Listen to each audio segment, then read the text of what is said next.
Good afternoon friends. आज मैं बात कर रही हूँ DMT की, डांस फॉर मेंटल थेरेपी।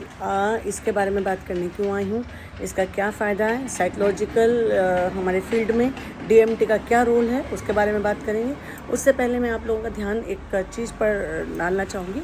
अभी कुछ दिन पहले हम लोगों ने केरल में एक भरनी उत्सव होता है, वहाँ एक विदेशी पत्रकार को कोडनकाल करके कोई जगह है, वहाँ पर देखा था कि जब ढोल नगाड़े बज रहे थे, देवी की पूजा हो रही थी, वो भरनी उत्सव वहाँ चलता है।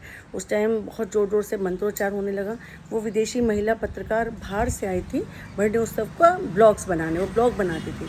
तो क्या हुआ कि ब्लॉग बनाते बनाते उस मंत्रोच्चार में, उस तेज़ आवाज़ में वो अपनी सुध-बुध खो बैठी, जिसे कि हम लोग पर्सनैलिटी डिसऑर्डर कह के एक दूसरी पर्सनैलिटी में जाना भी बोलेंगे इसको, कि हमारी जो अपनी पर्सनैलिटी होती है इंसान की, उसे चेंज होके वो अपने आप को दूसरी पर्सनैलिटी में समझने लगता है।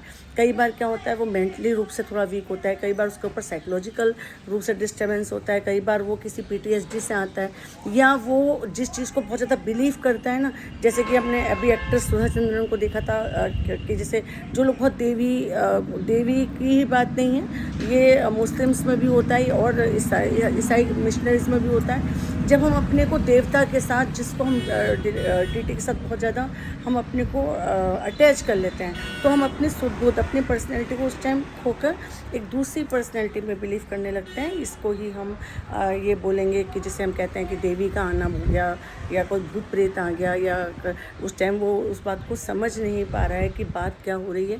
तो इस तरह की जो घटनाएं हम देखते हैं, तो ये साइकोलॉजी में हम लोग एक DMT करते हैं, डांस मेंटल थेरेपी। हमने शुरू किया है अपने जो हमारी क्लासेस होती हैं उसमें, जो हम साइकोलॉजिकल ट्रीटमेंट करते हैं, जिसे हम CBT बोलते हैं, कॉग्निटिव बिहेवियर थेरेपी हम करते हैं, उसमें हम लोगों ने ये शुरू किया है। तो आज मैं आप लोगों को DMT के बारे में बताने आई हूँ कि जिस तरह से ये वाली जो घटनाएं हैं, इसे हम थोड़ा सा नेगेटिव इम्पैक्ट में देखते हैं, लेकिन ये नेगेटिव इम्पैक्ट में ना देख के अगर आप लोग इस बात को समझें कि CBT में DMT का बहुत बड़ा रोल है।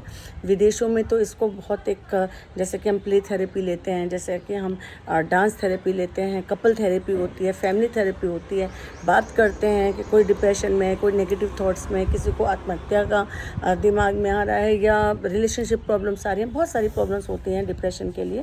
तो हम लोग उसमें लेडीज़ को बुलाते हैं, लड़कियों को बुलाते हैं, और थ्रू डांस और थ्रू DMT हम लोग उनको एक ऐसा माहौल देते हैं कि जिससे कि वो अपने आप को उस चीज़ से इमोशनली बाहर निकलें और निकल कर वो अपने आप को एक्सप्रेस कर सकें। Dance therapy is for that, if you want to express yourself, तो यू कैन डू इट। तो आप उसे एक्सप्रेस कर सकें, अपने इमोशंस को, अपनी बातों को। कई बार क्या होता है कि कोई आपको सुनता नहीं है, आप सुनकर, भावकर, डांस कर उस चीज़ को एक्सप्रेस कर सकें, इसके लिए DMT होती है। और मैं चाहती हूँ कि मुझसे कुछ लोग बात करें, गर्ल्स बात करें। आजकल जिस तरह से हताशा में ये सारी खबरें सुनाई देती हैं, ये कर लिया, वो कर लिया, तो बिल्कुल आप लोग DM कीजिए मेरी इस वीडियो पर, और फिर मैं आपको अपना नंबर भी दूँगी। हम DMT की क्लासेस लगा रहे हैं, किसी को भी बात करनी है तो वो बात कर सकता है। नमस्कार, धन्यवाद।